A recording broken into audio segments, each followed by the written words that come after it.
শিক্ষা সংক্রান্ত গুরুত্বপূর্ণ আপডেটগুলো পেতে হলে অবশ্যই শুভেন্দু একাডেমি চ্যানেলটি সাবস্ক্রাইব করুন। পাশে থাকা বেল আইকনটিতে ক্লিক করে ভিডিওটি বেশি বেশি করে শেয়ার করুন। নমস্কার, আপনি দেখছেন শুভেন্দু একাডেমিক ইউটিউব চ্যানেল। রাজ্যের সমস্ত প্রাথমিক এবং হাই স্কুলগুলোর জন্য মিড ডে মিল সংক্রান্ত গুরুত্বপূর্ণ একটা আপডেট আনন্দবাজার পত্রিকাতে উঠে এসেছে, সেটাই আপনাদের সঙ্গে শেয়ার করব। দেখুন, মিড ডে মিলে স্বাদ ফেরাতে বিশেষ দিনে স্কুলে তিথি ভোজনের নির্দেশ রাজ্যকে। দেখুন, গুজরাট, উত্তরপ্রদেশ, হিমাচল প্রদেশের পর এবার বাংলাতেও মিড ডে মিলে তিথি ভোজনের নির্দেশ কেন্দ্রীয় সরকারের। ইতিমধ্যেই পশ্চিমবঙ্গের বিভিন্ন জেলায় তিথি ভোজনের কর্মসূচি শুরু হয়েছে বলে স্কুল শিক্ষা দপ্তর সূত্রেই খবর। 23 জুলাই ঘোষিত হয়েছে কেন্দ্রীয় বাজেট। কেন্দ্রীয় অর্থমন্ত্রী নির্মলা সীতারামনের ঘোষণায় মিড ডে মিলে বাবদ বরাদ্দ 12,467.39 কোটি টাকা করা হয়েছে। 2022 অর্থবর্ষে এই প্রকল্পে বরাদ্দ ছিল 12,680.97 কোটি টাকা। 2023-24 প্রথমে 11,600 কোটি টাকা বরাদ্দ করা হলেও সংশোধিত বাজেটে তা কমিয়ে 10,000 কোটি টাকা করা হয়েছে কেন্দ্রের তরফে।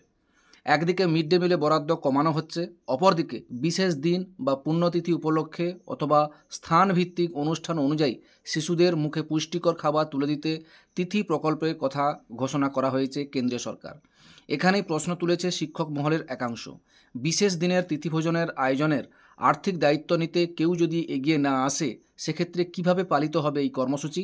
এ প্রসঙ্গে কেন্দ্রীয় শিক্ষা মন্ত্রকে দেওয়া নির্দেশে পিএম পোষণ তিথিভোজনের 100 দিনের জন্যই বিদ্যালয়ের ছাত্রছাত্রীদের পুষ্টির দিকে লক্ষ্য রেখে এই ধরনের প্রকল্প গ্রহণ করা হয়েছে। এই প্রকল্পে জাতীয় খাদ্য নিরাপত্তা আইন 2013 অনুযায়ী স্কুল পড়ুয়াদের বিদ্যালয়ে স্বাস্থ্যকর খাবার দেওয়ার নির্দেশ দেওয়া হয়েছে। মরশুমি ফল, বিশুদ্ধ জলও আছে সেই তালিকায়। বঙ্গীয় শিক্ষাকর্মী সমিতির সাধারণ সম্পাদক স্বপন মণ্ডল বলেন, কেন্দ্রের সরকার মিড ডে মিল দেওয়ার ক্ষেত্রে আগামী 100 দিন তিথি ভোজন করানোর নির্দেশ দিয়েছে রাজ্য ও কেন্দ্রশাসিত অঞ্চলগুলোকে। খাদ্য তালিকাও বলে দিয়েছে, কিন্তু দুর্ভাগ্যের বিষয়, মিড ডে মিলের জন্য যে পরিমাণ টাকা বরাদ্দ করা হয় তা দিয়ে এই খাবার দেওয়া অসম্ভব।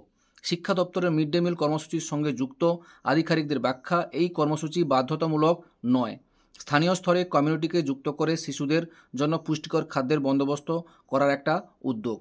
মিড ডে মিলের প্রজেক্ট ডিরেক্টর পারমিতা রায় বলেন, কেন্দ্রের নির্দেশ অনুযায়ী বেশ কিছু জায়গায় ইতিমধ্যেই তিথিভোজনের প্রক্রিয়া শুরু হয়েছে, যেখানে কখনো শিক্ষকরা, কখনো এলাকাভিত্তিক কোনো ব্যক্তি শিশুদের স্বাস্থ্যকর খাবারের দায়িত্ব নিচ্ছে।